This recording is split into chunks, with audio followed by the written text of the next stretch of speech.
Let's talk down payment.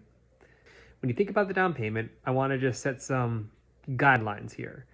A lot of times you might hear you need 20%. You don't. And I don't want you to think that 20% is a badge of honor either, unless, oh my goodness, or more, what have you. Here's the thing. Ideally, you combine a 15-year mortgage with at least 5 to 10% down. That'll ensure that you have your home paid off in a reasonable amount of time. But for many of us out there, a 30-year mortgage may be more attainable. And if that's the route you choose to go, again, 30-year mortgage, still 5-10% down payment, is going to just help keep your payments in line with the amount of money you need each month to live a good life, right? To live your life. And that's really what it comes down to. When working with a client, I don't ask, how expensive of a house do you want to buy, right? It's really, where do you want your monthly payment to be? And based on whether you select a 15-year or 30-year, which are just two very common options. There's lots of different options out there for mortgages and terms and what have you. But just speaking to those two for a moment is going to determine what your payment's going to be. And the more money that you have in your bank account, your down payment savings account, the lower your payment's going to be. Because the more money you put down, it's going to lower that payment for you each month. How much should that payment be?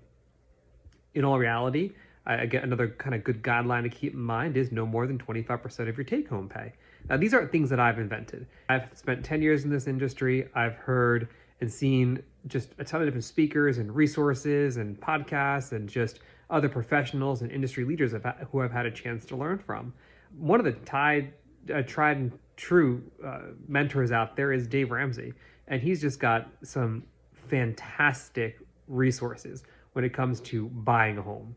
And I definitely encourage you to check him out. My wife and I have used his process to be in a position to purchase our home, where we paid off over $100,000 in essentially student loan debt over the course of a pretty brief period of time following his plan, and then worked for our down payment and so forth. And then over the course of a few years, we're able to move into the home of our choice.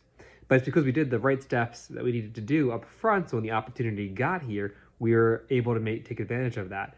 And look, we chose to do 5% down in our home. We were going to do 10%. We ended up buying a little bigger of a home than we expected with a lot of land, and use some of those funds that we hadn't spent on the down payment to do things like buy a riding lawnmower, because we have an acre of land to mow. And I was out there with a push lawnmower for the first season, and it took multiple days to mow that lawn.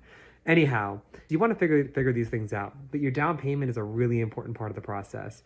If you want to dig into what your down payment should be, please don't hesitate to reach out.